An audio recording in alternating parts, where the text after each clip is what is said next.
இல்லடி கண்மணி, நான் உங்கள் யாழினி. இன்னும் நம்ம சேனலை சப்ஸ்கிரைப் பண்ணாதவங்க சப்ஸ்கிரைப் பண்ணிக்கோங்க.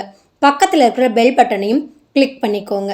பனியில் நனைந்த சூரியன் முடிவு பகுதி பார்க்கலாமா? பனி, வாங்க சூர்யா. ஃபோனில் மாமாவா?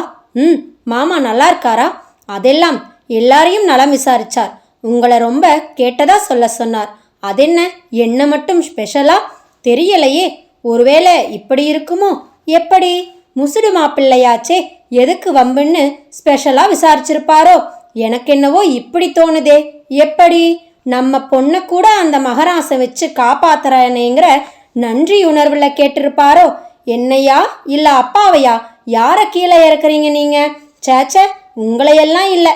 போதும், ரொம்ப பேசினா அப்புறம் பட்டினி போட்டுடுவேன். இல்லைங்க மேடம், நான் பேசவே மாட்டேன். இந்த பயம் இருக்கட்டும். உன்ன என்ற கணவனின் கைகளுக்கு சிக்காமல் தள்ளி நின்று அழகு காட்டி சிரித்தாள் பனிமலர். என்ன, இன்னைக்கு மேடம் ரொம்ப சந்தோஷமான மூட்ல இருக்கீங்க? அப்படியா தெரியுறேன்? ஆமாம். இல்லப்பா, நானே கவலையில் இருக்கேன். ஏனோ? டேடி வர்ற வாரம் ஃபாரின் கிளம்புறாராம். திரும்ப 1 மாசம் ஆகுமாம். சரி, என்ன ஆஃபீஸை பார்த்துக்க முடியுமான்னு கேட்டார். நீ என்ன சொன்ன? இதென்ன கேள்வி? சரின்னு தான். அதெப்படி நீயே சொல்லலாம்? ஏன் கூட 4 பேரை வச்சு சொல்லி இருக்கணுமோ? என்ன கேட்டுட்டு அப்புறமா? அதே நேரம் தனது மொபைல் ஒலிக்க எடுத்து பார்த்தான் சூர்யா. அப்பாதான், மாப்பிள்ள கிட்ட நான் சொல்லிக்கிறேன், நீ முந்திக்காதன்னு சொன்னார் சூர்யா என்று புன்னகையுடன் மனைவி சொல்லிக் கொண்டிருக்க, மறுமுனையில் அழைத்திருந்த தனது மாமனாருடன் கைபேசியில் பேசத் தொடங்கியிருந்தான் சூர்யா. கணவன் பேசி முடிக்கும் வரை காத்திருந்தவள், நீங்களே போகச் சொன்னாலும் என்னால் முடியாது என்றிருந்தாள்.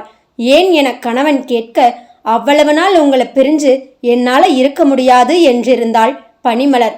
உன்னை யார் பிரிய சொன்னது? பின்ன பிரிய வேண்டியதில்லை. தினமும் இங்கிருந்தே போயிட்டு வர சொல்றீங்களா? நாம 2 பேரும் மாமா திரும்புற வரைக்கும் அங்கேயே இருந்துடலாம். சூர்யா, அட என்னாச்சு? நிஜமாவா சொல்றீங்க? ஏய், அதுக்குள்ள என்ன? சொல்லுங்க, நிஜமாதான் சொல்றீங்களா? ஆமாம்மா. கணவனின் வார்த்தைகளில் அவனை இறுக அணைத்து அவனுடைய இதழ்களில் தனது இதழ்களை பதித்திருந்தாள் பனிமலர். எல்லையற்ற ஆனந்தம் அவளை அப்படி செய்ய வைத்திருந்தது. ஆனால் அதற்கு பிறகோ அவள் கணவனின் கைகளில் பச்சை மண்ணாகி போயிருந்தாள். வெகுநேரம் கழித்து விடுபட்டிருந்தவளுக்கு மூச்சு வாங்கியது. பனி என்று மீண்டும் அருகில் வந்தவனிடமிருந்து லாவகமாக தள்ளி நின்றவள் கணவனின் கெஞ்சல் பார்வையில், ப்ளீஸ் இப்ப கீழே போலாமே என்று கணவனைப் போலவே ஆனால் வார்த்தைகளில் சொல்லியிருந்தாள். கீழே எதுக்கு? சாப்பிட்றதுக்கு. அப்புறமா போகலாம். அத்தையும் மாமாவும் கல்யாணத்துக்கு போயிருக்காங்க. சரி, நாம 2 பேரும் தான் மீதி. போய் சாப்பிட்டு முடிச்சா மீதியை தோட்டக்காரனுக்கு போட்டுடலாம். வாங்க சூர்யா, ப்ளீஸ் என்று பனிமலர் கிளம்ப, சரிதான், வந்து கவனிச்சுக்கிறேன் என்று எரிச்சல் கலந்த ஆதங்கத்துடன் சொன்ன கணவனின் வார்த்தைகளில் புன்னகையும் வெட்கமும் ஒரு சேர தோன்றியிருந்தன. ஆனாலும் அதற்குள் வெளியே வந்திருந்தவள் அதை கணவன் அறியாமல் மறைத்திருந்தாள். காலையில் நேரத்திலேயே படுக்கையை விட்டு எழுந்திருந்தவள் வழக்கம் போல தனக்கு முன்னரே கணவன் எழுந்து சென்று விட்டிருந்ததை கண்டாள். இரவு நடந்ததை நினைத்தவளுக்கு அந்த தனிமையிலும் முகம் சிவந்தது. நல்லவேளை கணவன் அப்பொழுது அங்கு இல்லை என்று நினைத்து கொண்டே படுக்கையை விட்டு எழுந்தவள் காலை கடன்களை முடித்து கொண்டு வெளியே வந்திருந்தாள். என்ன அத்தை, ஒண்ணுமே பேச மாட்டேங்கிறீங்க? மஞ்சுளா கோபத்துடன் அத்தையை பார்க்க, ஏனோ நெஞ்சுக்குள் என்னவோ செய்தது பனிமலருக்கு. காரணமே இல்லாமல் தான் ஏன் பயப்பட வேண்டும் என்று நினைத்தவள் முயன்று தன்னை இயல்பாக வைத்துக்கொண்டு சமையலறைக்குள் வந்திருந்தாள். இதற்கு முன் சில முறை காரணமே இல்லாமல் தன்னை குத்தி கிழித்திருந்த மஞ்சுளாவின் கோபமே பனிமலரின் பயத்திற்கான காரணமும். இனி இந்த முறை யாரோ என்று எண்ணிக்கொண்டே அத்தை அருகில் வந்து நின்றிருந்தவள், இதோ வந்து நிக்கிறா பாருங்க, கேளுங்க என்ற மஞ்சுளாவின் வார்த்தைகளில் திகைத்து விழித்தாள். என்ன அத்தை, பேச மாட்டீங்களா? இப்பொழுது மஞ்சுளாவின் குரல் கர்ண கொடூரமாய் ஒலிக்க, போதாக்குறைக்கு அதான என்ற சசிகலாவின் கேள்வியும் அதற்கு துளியும் குறைந்திருக்கவில்லை. என்னடி, உன் மனசுல நீ என்னதான் நினைச்சிட்டு இருக்க?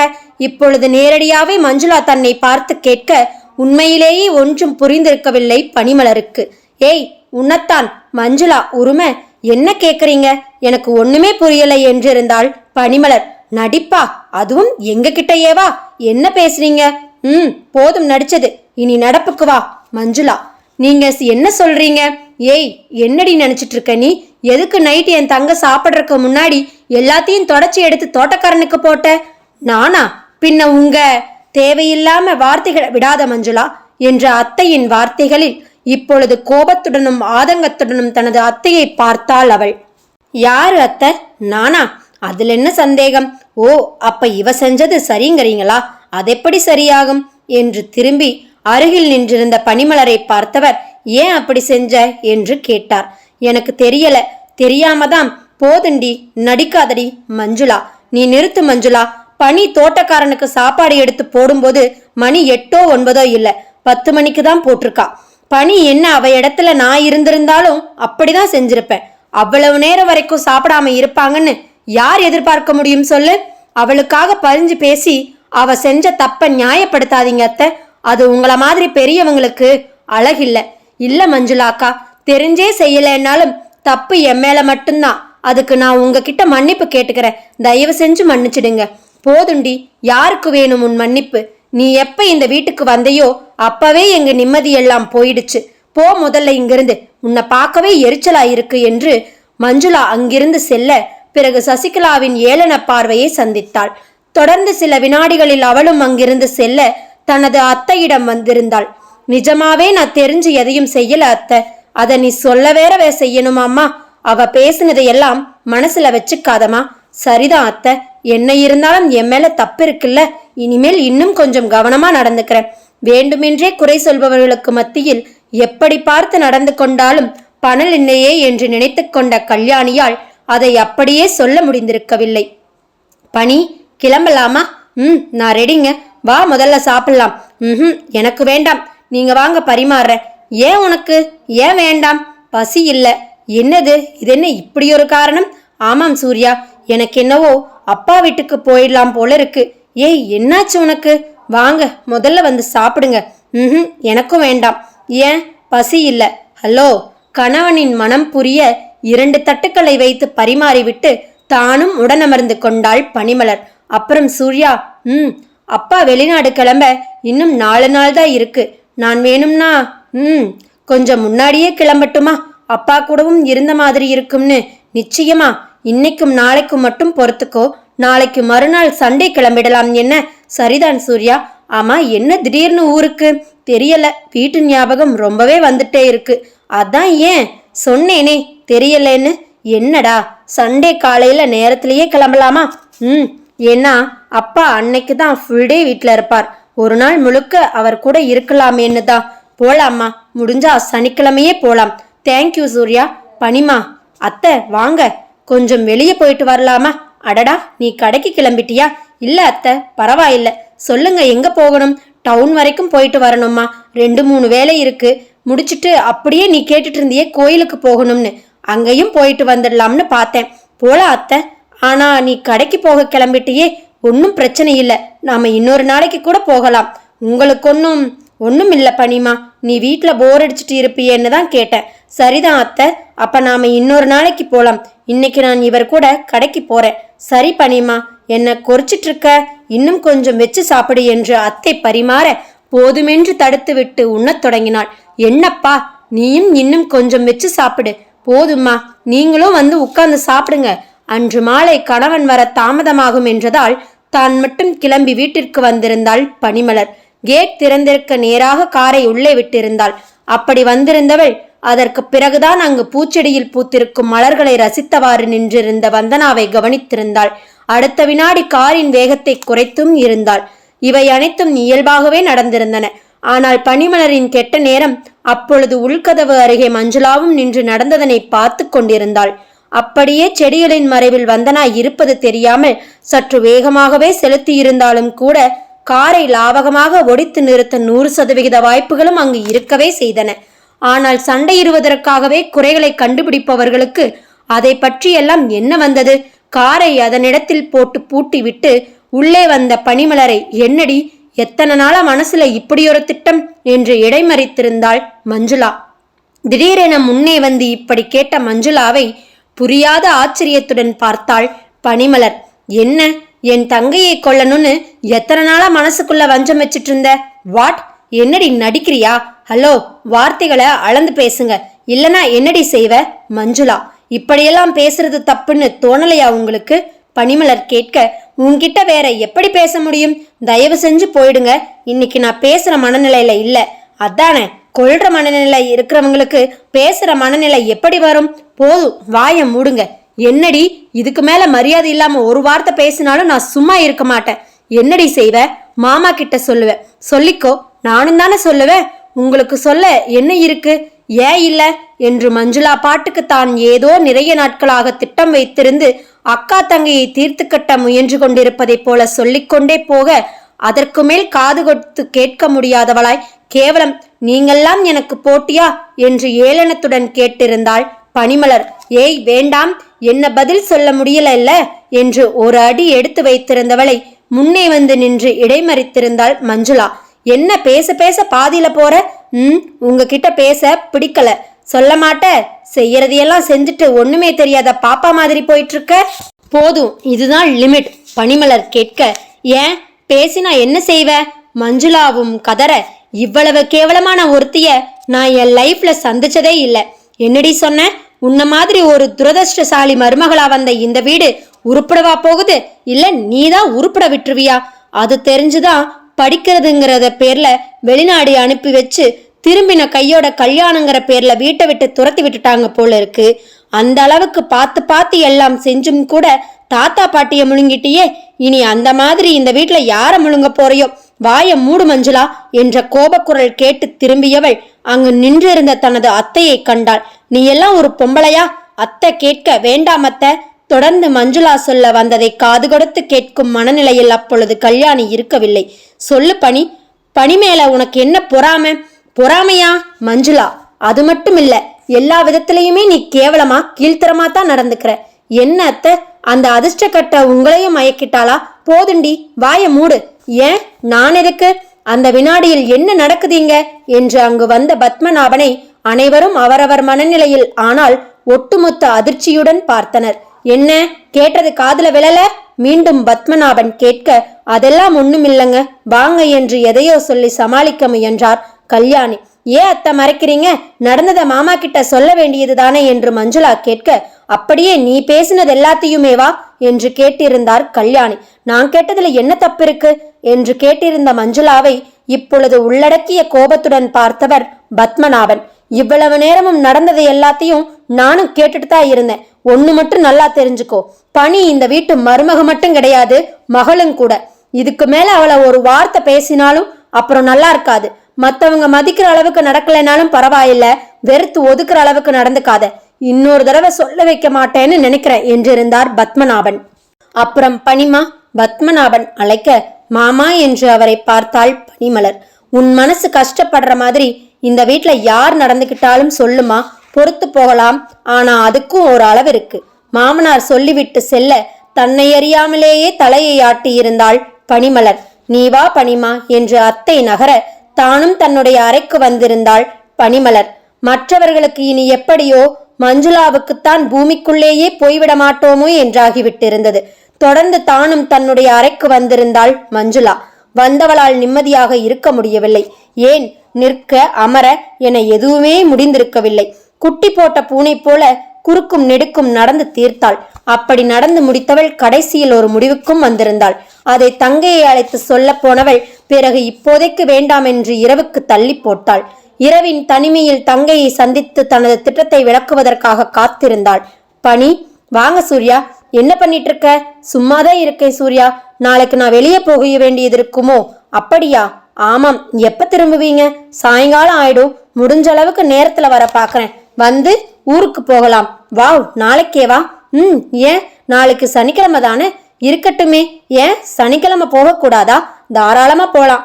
ஆனா சனிக்கிழமை உங்களுக்கு வேலை நிறைய இருக்குமே, அதோட சண்டே தானே கிளம்பலாம்னு சொன்னீங்க. சொன்னேன், ஆனாலும் நாளைக்கே கிளம்ப முயற்சி பண்ணலாம். சரியா? சரிங்க. அடடா, என்ன சந்தோஷம். கீழே போலாம் வர்றியா? இன்னும் கொஞ்ச நேரம் போகட்டுமே. சரிதான்.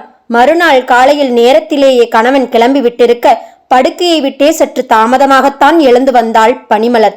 எழுந்து காலை கடன்களை முடித்துக்கொண்டு குளித்து கிளம்பி வெளியே வந்திருந்த தன்னை அத்தை அழைக்க, சொல்லுங்க அத்தை என்று அருகில் வந்திருந்தாள். இப்போ ஒருத்தர் வருவார்மா, அவங்க பணம் ஒரு 5 லட்சம் கொடுப்பாங்க, வாங்கி கொண்டு போய் பீரோக்குள்ளவை. யாரு? எதுக்கு? அன்னைக்கு ஒரு குழந்தையோட வைத்திய செலவுக்கு உன் வீட்டுக்காரர் பணம் கொடுத்தாரே, அந்த பணம் தான். அவ்வளவு பணம் கொடுக்கலையே அத்தை, முன்னாடி வாங்கி இருந்ததையும் சேர்த்து கொடுப்பாங்கம்மா. அதுவும் உங்க வீட்டுக்காரர் கொடுத்ததுதான். எப்படி இப்ப எல்லாத்தையும் திருப்பி கொடுக்கறாங்க? அவங்க வீடு வித்துடுச்சாம். இப்பதான் போன் செஞ்சு கிளம்பி வர்றேன் நாங்க. சரி அத்தை, வந்துட்டாங்க போல இருக்கு. இதோ வர்றேம்மா. இந்த காஃபியை கொண்டு போய் அந்த பெரியவருக்கு கொடுத்துட்டு நீயும் எடுத்துக்கோ.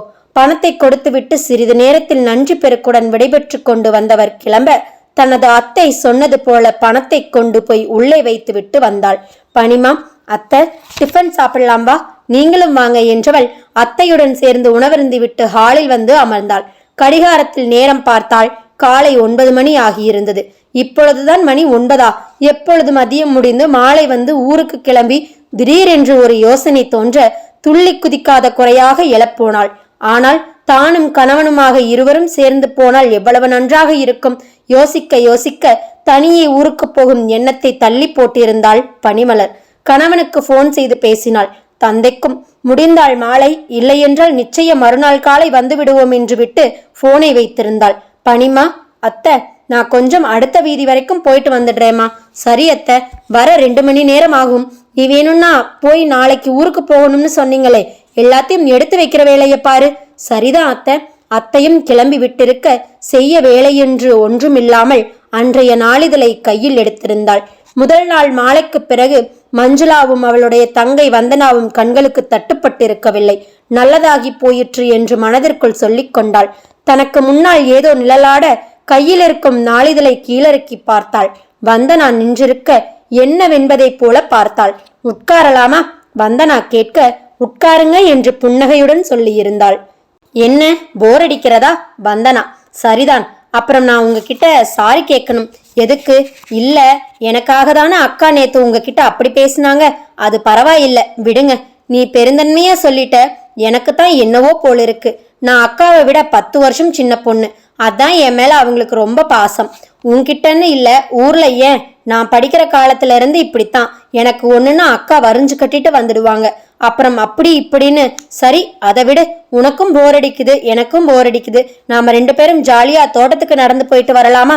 என்ன, வேண்டாமா? இல்ல, சரி பரவாயில்ல விடு, சும்மா பேசிட்டு இருக்கலாம். இல்ல, போயிட்டு வரலாம், சேர்ந்தே போலாம். ஆனா என்ன வந்தனா, சொல்லுங்க. நீ வேணும்னா காரை எடுத்துட்டு முன்னாடி போய, நான் பின்னாடி வர்றேன். ஏன்? அக்கா குளிச்சுட்டு இருக்காங்க, குட்டி பையன் தூங்கிட்டு இருக்கான். நான் குளிச்சுட்டு வர்ற வரைக்கும் பாத்துக்கோன்னு சொல்லி இருக்காங்க. பரவாயில்ல, அவங்க குளிச்சுட்டு வரட்டும், நானும் அது வரைக்கும் வெயிட் பண்றேன். என்ன பண்ணி பாக்குற?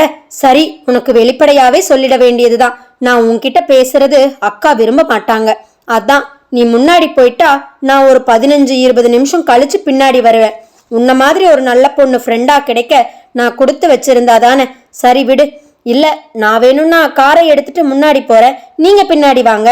சரிதான், நீ இப்பவே கிளம்பு. நான் அக்கா கிட்ட நம்புற மாதிரி எதையாவது சொல்லிட்டு கிளம்பி வரேன். சொன்னது போல தான் முதலில் காரில் கிளம்பி இருந்தாள் பனிமலர். வீட்டில் யாரும் இல்லாததால் யாரிடமும் சொல்லாமல் கிளம்பி வந்திருந்தவளுக்கு அத்தை வந்தால் தேடுவார்களே என்றிருந்தது. அத்தை திரும்ப 2 மணி நேரமாகும் என்றார்களே, அதற்குள் நாம் சென்று விடலாம் அல்லது போன் செய்து சொல்லிக் கொள்ளலாம் என்ற முடிவுக்கு வந்திருந்தாள். அதற்குள் தோட்டத்தை வந்து அடைந்திருந்தவள் காரை ஒரு ஓரமாக நிறுத்திவிட்டு தென்னந்தோப்பிற்குள் நடக்கலானாள். வந்தனா வந்துவிட்டால் தேடக்கூடாதே என்று கண்படம் தூரத்திலேயே நடந்தவளுக்கு அந்த அனுபவம் மிகவும் பிடித்திருந்தது. இதற்கு முன் ஒரு முறை கணவனுடன் வந்ததை நினைத்து பார்த்தவளுக்கு வெட்கத்தில் முகம் செம்மையடைந்திருந்தது. கார் காம்பவுண்டை தாண்டும் வரை பார்த்து கொண்டிருந்த வந்தனா பிறகு தனது தமக்கையிடம் மூடினாள். அக்கா, அக்கா சொல்லு, அவ தோட்டத்துக்கு கிளம்பிட்டா. சரிதான், நீ ஒரு 10 நிமிஷம் கழிச்சு குட்டி பையனோட கிளம்பு. சொன்னதெல்லாம் ஞாபகம் இருக்குல்ல? சொதப்பிட மாட்டையே. அட என்னக்கா நீங்க, என்னடி அழுத்துக்கிற? இந்த தடவை அவளை திரும்பி எழவே முடியாத அளவுக்கு அடிச்சாகணும். அடிக்கிற அடியில அவளால நான் பட்ட மாதிரி 100 மடங்கு 1000 மடங்கு வேதனையா அவ படணும். வாழ்க்கை முழுக்க படணும். என்ன புரியுதா? நம்ம பிளானே இன்னொரு தடவை நல்லா சொல்றேன், கேட்டுக்கோ. இன்னும் 10 நிமிஷத்துல நீ குட்டி பையனோட கிளம்பிப்போ. முடிவு செஞ்ச மாதிரியே அவ குட்டி பையனை கூட விளையாடவை. அப்ப முக்கியமான போன் பேசணும்னு நீ அங்கிருந்து கொஞ்ச நேரம் ஒதுங்கிடு. அந்த நேரத்துல நாம செட் பண்ணின ஆள் வந்து அந்த பணியோட கவனத்தை திசை திருப்பி குட்டி பையனை அவளுக்கு தெரியாம எடுத்துட்டு போய் அந்த நிலவரைக்குள்ள வச்சு கதவை மூடிடுவான். நம்ம பிளான் படி எல்லாம் சரியா நடந்திருக்கும். அப்ப நீ திரும்பி வந்து குழந்தை எங்கன்னு அவகிட்ட கேக்குற, எல்லா இடத்துலயும் தேடுற, அதிர்ச்சி அடையறா, கோபப்படுற, அழுது புலம்புற. குழந்தையோட தான் நீ வீட்டுக்கு வரணும்னு சொல்லிட்டு நீ கிளம்பி வந்துடுற. அப்புறம் நீயும் நானும் சேர்ந்து அழுது புலம்பி எல்லாரையும் நம்ப வச்சு அந்த கழுத பனிமலரை ஒரு வழி பண்ணிடலாம். நான் அவனுக்கு 10,000 பணம் கொடுத்துட்டேன். நாம சொன்னதை சரியா செஞ்சுட்டானா இன்னொரு 10,000 கொடுக்க வேண்டியது இருக்கும். ரொம்ப அதிகமா தெரியுதுக்கா. இல்ல, இந்த பணமும் அவளோடது தான். புரியல. காலையில தான் 5 லட்சம் ரூபாய் பணத்தை அந்த பனிமலர் கொண்டு வந்து பீரோக்குள்ள வச்சா. ஆற்ற நாடகத்தை சரியா ஆடணும்ல. என்ன இன்னும் புரியலையா? அதுல இருந்து ஒரு 50,000 ரூபாய் கட்டை எடுத்துட்டேன். நம்ம நாடகப்படி அந்த பணத்தை வச்சுதான் அவ குழந்தைய என்னவோ செஞ்சுட்டான்னு நாம சொல்லலாம். நாம போடுற நாடகத்துக்கு இது எக்ஸ்ட்ரா பலம் சேர்க்கும். ஆனா என்ன கேளு, நம்ம திட்டத்துல ஏதாவது ஓட்டை இருந்தாலும் இப்பவே திருத்திக்கலாம். கேளு. இல்ல அந்த 50,000 பணத்தை தான் பணி அவனுக்கு கொடுத்தான் நீ எப்படி? அட என்ன நீ சொல்ல வைக்கலாம். அப்படி அவன் சொன்னதும் நாம அதைய புடிச்சுக்கலாம். காலையில வந்து 5 லட்சம் ரூபாய் பணத்துல எப்படி சரியா 50,000 மட்டும் காணாம போச்சுன்னு கேட்கலாம். நாம கேட்கறதுக்கும் அவன் சொல்றதுக்கும் பொருந்தி போகுமே. அதெல்லாம் சரிதான். அங்க நிலவரக்குள்ள இருக்கிற குட்டி பையனை நாம எப்படி காப்பாத்துறது? அதுவும் நீதான். எல்லாரும் குழந்தைய கண்டுபிடிக்கிறதுக்காக தோட்டத்துக்குள்ள போய் தேடிட்டு இருக்கும் போது ஏதோ அழுகிற சத்தம் கேக்குதுன்னு நீ அந்த நிலவர கதவை காட்டி சொல்லு. குட்டி பையனை காப்பாத்திடு. ஓகே? ஆனா என்னடி அந்த நிலவரக்குள்ள மறுபடியும் கொஞ்ச நேரம் இருந்தா கூட மூச்சு முட்டி போகுமேக்கா. ஒருவேளை நம்ம திட்டத்துல குழந்தைக்கு ஏதாவது ஆயிட்டா? ஆகாதுடி, ஆகாது. அதுக்கும் மேல ஏதாவது ஆனாலும் அந்த ரூபா மேல கொலப்பள்ளி விழுகுமில்ல. அக்கா அக்கா மஞ்சுளாவின் வார்த்தைகளில் அதிர்ச்சியில் உறைந்து போய் விட்டு இருந்தாள் வந்தனா. ஒரு தாயாக இருந்து கொண்டு இப்படி ஒரு வார்த்தையை எப்படி சொல்ல முடிந்தது என்பதே அவளுடைய அதிர்ச்சிக்கான காரணமும். ஆனால் அதை அப்பொழுது வந்தனா தனக்குள்ளேயே வைத்து கொண்டு விட்டிருந்தாள். அப்படி எதுவும் ஆகிவிடக் கூடாதென்று மனதிற்குள் கடவுளை மனதார வேண்டிக் கொள்ளவும், என்னடி கிளம்புறையா? இதோ கிளம்பிட்டேங்கா என்றவள் குட்டி பையனை தூக்கி கொண்டாள். எங்க மம்மிக்கு டாட்டா சொல்லு. வந்தனா சொல்ல அது புரிந்தும் புரியாமலும் கையை ஆட்டினான் 1.5 வயதே ஆன குட்டி பையன் வினய். தான் எங்கோ வெளியோ கிளம்பப் போகிறோம் என்பதே அவனுடைய சந்தோஷத்திற்கான காரணம் என்பது பெண்கள் இருவருக்குமே புரியவே செய்தது. வீட்டை விட்டு கிளம்பியிருந்த வந்தனா அடுத்த சில நிமிடங்களில் குட்டி பையனுடன் தோட்டத்தை வந்தடைந்திருந்தாள். வாங்க வந்தனா. பனிமலர் வரவேற்க, ரொம்ப நேரம் காத்திருக்க வச்சுட்டேனா என்று கேட்டாள் வந்தனா. ஜாலியா நடந்துட்டு இருந்தேன். ஹாய் ஸ்வீட் பாய், என்கிட்ட வா. ஆசையுடன் இரு கைகளையும் நீட்டிய பனிமலரிடம் குழந்தை தாவிக்கொண்டு செல்ல ஒரு பெரிய பாரம் நீங்கியவளாய் மனம் நிம்மதியடைந்திருந்தாள் வந்தனா. அவ்வளவு விரைவில் யாரிடமும் ஒட்டாதவன் இவளிடம் மட்டும் எப்படி இவ்வளவு ஆசையாக சென்று ஒட்டி கொண்டான் என்பது பெரும் ஆச்சரியமாயிருந்தது. தொடர்ந்து இருவரும் தங்களை மறந்து விளையாடவும் தொடங்கிவிட்டிருந்தனர். அதாவது பனிமலர் விளையாட்டு காட்ட குழந்தை அவளுடன் தன்னை மறந்து விளையாடத் தொடங்கிவிட்டிருந்தான். அந்த வினாடியில் சுதாரித்துக் கொண்டிருந்த வந்தனா தனது கைபேசியுடன் அங்கிருந்து நகர்ந்திருந்தாள். ஏற்கனவே திட்டமிட்டிருந்தது போலவே அனைத்தையும் செயல்படுத்தவும் தொடங்கிவிட்டிருந்தாள். மீண்டும் அவள் திரும்பி வந்தபோது 20 நிமிடங்களுக்கு மேலேயே ஓடிவிட்டிருந்தது. வந்தனா வந்தனா, ஏய் பனிமலர், என்னாச்சு? ஏன் இவ்வளவு பதட்டமாயிருக்க? குழந்தை என்ன குட்டி பையனை என்ன குட்டி பையனுக்கு என்னாச்சு சொல்லு. குழந்தை எங்க? தெரியல வந்தனா. இப்போ ஒரு 2 நிமிஷமா தான் அவனை காணல. எனக்கு போன் வந்தது, பேசிட்டு திரும்பி பாக்குறேன், குழந்தைய காணல. நீ என்ன சொல்ற? எனக்கே புரியல.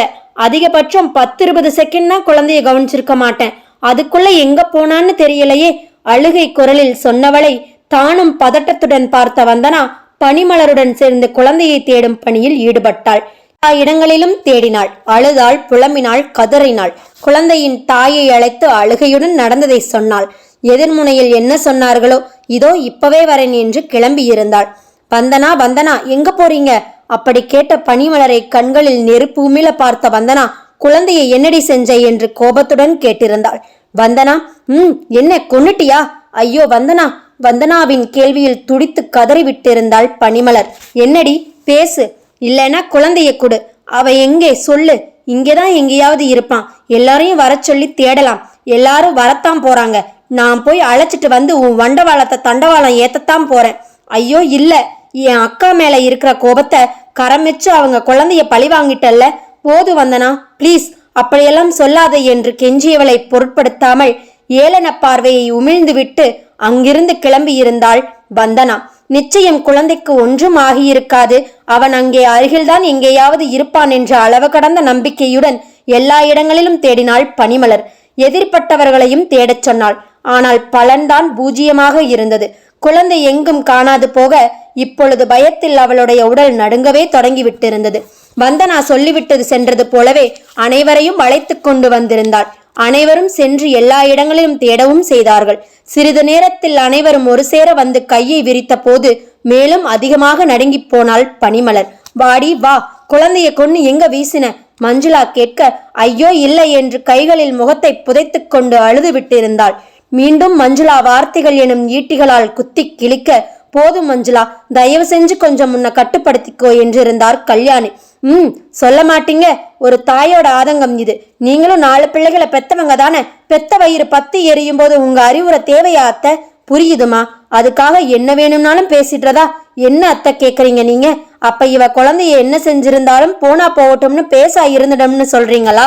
இல்லம்மா, ஐயோ என் குழந்தைய என்ன செஞ்சு தொலைச்சாலோ கடவுளே என் குழந்தையை எப்படியாவது காப்பாத்தி கொடு என்று ஒரு தாயாக கதறியவளை அனைவரும் பரிதாபத்துடன் என்ன சொல்லி சமாதானப்படுத்துவதென்று தெரியாமல் பார்த்தார்கள்.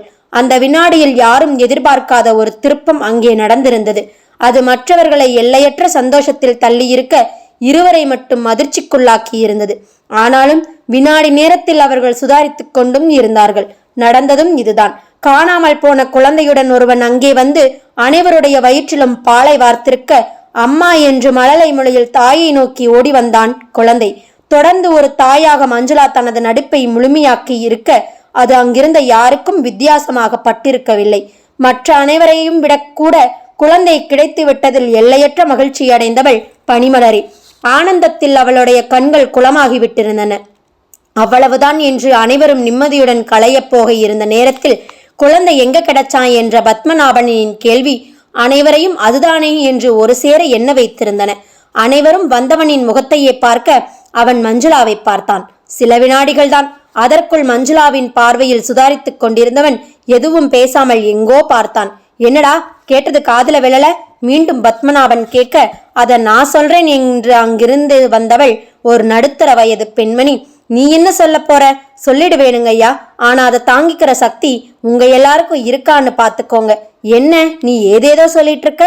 கல்யாணி கேட்க ஆமாங்கம்மா, குழந்தைய பெத்த தாயே கொல்ற அநியாயம் ரொம்ப அரிதுதான் இல்லைங்களா?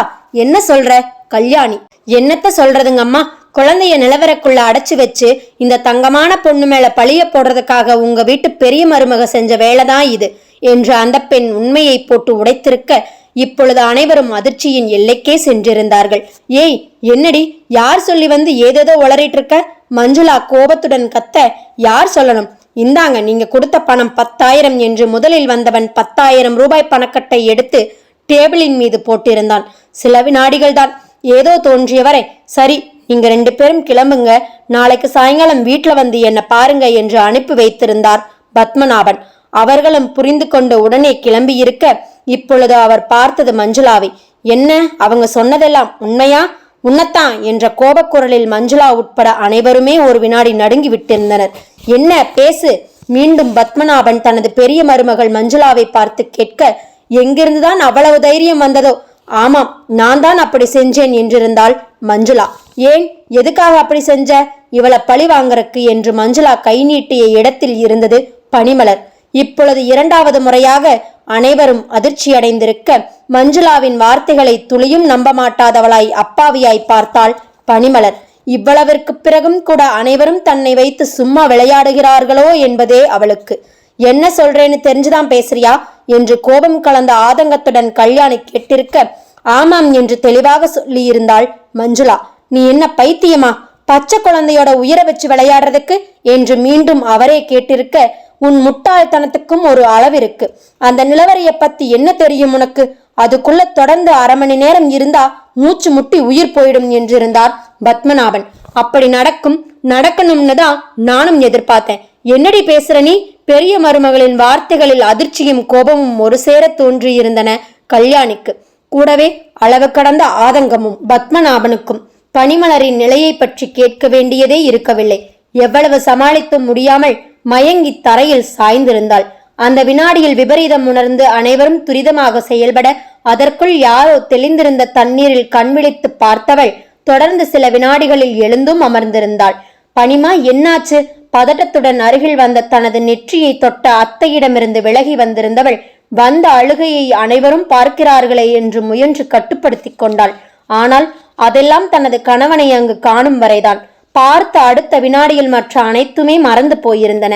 ஏன், அங்கிருந்த அனைவருமே மறந்து போயிருந்தார்கள். சில வினாடிகள்தான். அடுத்த வினாடி சூர்யா என்று அழுகையுடன் கணவனிடம் ஓடி வந்திருந்தவள் சூர்யா சூர்யா என்று எதையோ சொல்ல வந்தவள். ஆனால் அதற்கு விடாமல் அழுகை தடுத்திருக்க, என்னம்மா, என்னாச்சு என்று புரியாமல் அங்கிருந்து அனைவரையும் பார்த்தான், மனைவியையும். ஏன் அனைவரும் இங்கு கூடியிருக்கிறார்கள்? தனது மனைவிக்கு என்னவாயிற்று? ஏன் கண்கள் கலங்கியிருக்கின்றன? அப்படி என்ன சொல்ல முயல்கிறாள்? அதற்குள் கல்யாணி முன்வந்து நடந்ததை சுருக்கமாக மெல்லிய குரலில் ஆதங்கமும் அழுகையும் ஒன்று சேர சொல்லி இருக்க, தாய் சொன்னதை 100ல் 1 பங்காக கூட சூர்யாவால் நம்ப முடிந்திருக்கவில்லை. நீயும் ஒரு பெண்ணா என்பதைப் போல வெறுப்பும் வேதனையும் ஒன்று சேர மஞ்சுளாவை பார்த்தவன் நடுக்கத்துடன் தன்னருகில் நின்றிருந்த மனைவியை தன்மேல் சாய்த்து கொண்டான். அதே சமயம் மனைவி ஏதோ சொல்ல வருவது புரிய அவளை பார்த்தான். ஏன், அனைவருமே. சூர்யா. ஆனால் அழுகை அவளை பேச விட்டிருக்கவில்லை. மனைவியின் நிலை புரிய அவளுடைய முதுகை வருடி கொடுத்தவன் என்ன என்று கேட்டிருந்தான். அங்கிருந்த அனைவரையும் கை காட்டி ஏதோ சொல்ல முயன்றவளை, இப்பதான் எல்லாம் சரியாயிடுச்சுல்ல, அழாம விஷயத்த சொல்லணும் என்று சமாதானப்படுத்துவது போல சொன்னான். எல்லாரும் ஏதேதோ சொல்றாங்களே, எனக்கு ஒண்ணுமே புரியலையே. சும்மா விளையாட்டுக்கு தானே இப்படியெல்லாம் பண்றாங்க. நான் குழந்தைய ஒன்னும் செய்யல. இன்னும் கொஞ்ச நேரம் போயிருந்தா குழந்தையோட உயிரே போயிருக்கும். மனைவி படும் வேதனை தன்னை என்னவோ செய்திருக்க. வேண்டாம்மா, விட்டுடு என்று அவளை நடப்பிற்கு கொண்டு வர முயன்றான். ஒரு அம்மாவே எப்படி? குழந்தைக்கு ஏதாவது ஆகியிருந்தா எனக்கு பயமாயிருக்கே என்று அரற்றிய மனைவியை இழுத்து தனது மார்போடு அணைத்து கொண்டு விட்டிருந்தான். சுற்றியிருக்கும் எதையும் உணரும் மனநிலையில் அவள் இருக்கவில்லை. கணவனின் அணைப்பிற்குள் மிகவும் பாதுகாப்பாய் உணர்ந்தவள் அவ்வளவு நேரமும் இருந்த மன இறுக்கம் நீங்க பெற்றவளாய் கதறத் தொடங்கி விட்டிருந்தாள். எப்படியும் பணியை அழைச்சிட்டு ஊருக்கு கிளம்பலாம்னு தான் வந்தேன் என்றவன் தொடர்ந்து ஊருக்கு செல்வதாக இருந்த காரணத்தையும் சுருக்கமாக சொல்லிவிட்டு இறுகிய குரலில் போயிட்டு போன் பண்றேன் என்று மனைவியுடன் கிளம்பி விட்டிருந்தான். சின்ன மகனும் மருமகளும் கிளம்பிய பிறகு மீண்டும் அனைவருடைய பார்வையும் மஞ்சுளாவின் மீது திரும்பியிருந்தது. வந்தனாவின் மீதும் அனைவருடைய பார்வையிலுமே வெறுப்பு மட்டுமே இருந்தது. அதே நேரம் பாட்டி என்று மழலை மொழியில் வந்து காலை கட்டி கொண்ட பேரனை அழுகை பொங்க எடுத்து அணைத்துக் கொண்டிருந்தார் கல்யாணி. உன் மனைவியும் அவ தங்கையும் செஞ்ச காரியத்துக்கு என்ன செய்யலாம் என்று பெரிய மகனிடம் கேட்ட பத்மநாபனின் குரல் இப்பொழுது அனைவருடைய வயிற்றிலும் புளிய கரைக்க தொடங்கியிருந்தது. அதை இங்கேயே பேசி முடிவு பண்ணிட்டு அப்புறமா வீட்டுக்கு வாங்க என்று பத்மநாபன் சொல்ல, இவளை இனி வீட்டுக்கு அழைச்சிட்டு வர்ற எண்ணமே எனக்கில்ல. எப்ப திருந்தி தான் செஞ்சது பெரிய தப்புன்னு உணர்ந்து வர்றாளோ அப்ப வரட்டும் என்றிருந்தான் மஞ்சுளாவின் கணவன் பரணிதரன். என்ன பாக்குற? அக்காவும் தங்கையும் வந்து மூட்டையை கட்டிட்டு கிளம்புற வேலையை பாருங்க.